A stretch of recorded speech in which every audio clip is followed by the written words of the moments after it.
Hi everybody. So we're going to be filling out our guided notes for section 9.1 in this video. So the first thing you're going to be doing is in the second page, we talk about special right triangles. And these are things that you learned about last year in geometry. I just want to remind you of the relationships that you should know. So let's zoom in on that top part. So the two types of special right triangles are 45, 45, 90. And those are referring, of course, to the angle measures, and 30, 60, 90. Now, in a 45, 45, 90 triangle, the relationship between the sides is always going to be the same. If one of the legs is x, because 45 and 45 are the same size angle, and because this leg and this leg are opposite those angles, that's going to be the same length. And then the hypotenuse in a 45, 45, 90 triangle is x times the square root of 2. Now let me show you why that is. If we just called this hypotenuse here h, then the Pythagorean theorem would say that x squared plus x squared equals hypotenuse squared. So that, of course, is x squared plus x squared equals hypotenuse squared. X squared plus x squared, though, is 2x squared. So if you want to take the square root of both sides to get the hypotenuse by itself,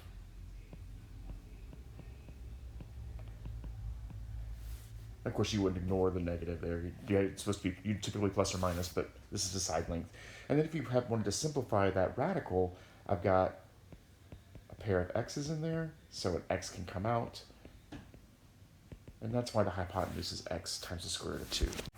Now on a 30, 60, 90 triangle. Ooh, that's not very well drawn.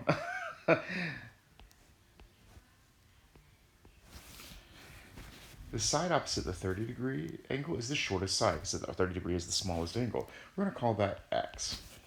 And then the side opposite the 60-degree angle is x times the square root of 3, and the hypotenuse is 2x. Now, sometimes people have a hard time remembering which one of these things has the square root of 3 and which one has the square root of 2. Well, think about it this way. 45, 45, 90 only has two size angles in it, so it's going to have the square root of 2 in it. And then 30, 60, 90 has three different angles in it. It's going to have the root 3 in it. So let's walk through why this is true. And the proof of this is kind of fun. So if I take a 30, 60, 90 triangle, where the side opposite 30 is x, I'm going to take that triangle and I'm going to place it back to back with itself. So basically the same triangle back to back.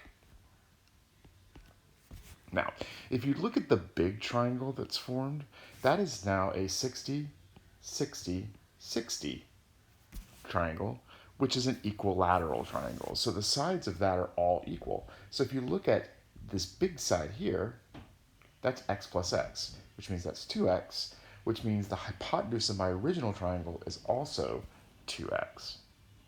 So then if I wanted to find my height of the triangle, this leg here, let's call this L for leg, I could use the Staggering Theorem. So x squared plus L squared equals 2x squared. Now when I square x, that's x squared. When I square L, that's L squared. But when I square 2x, I have to square both the 2 and the x, so that's 4x squared. So if I wanted to solve for L, I'd subtract x squared from both sides, then take the square root of both sides, and then simplify the radical. So, relationship between 45, 45, 90 sides, x, x, and x root 2. The relationship between the 30, 60, 90 sides, x, x root 3, and 2x.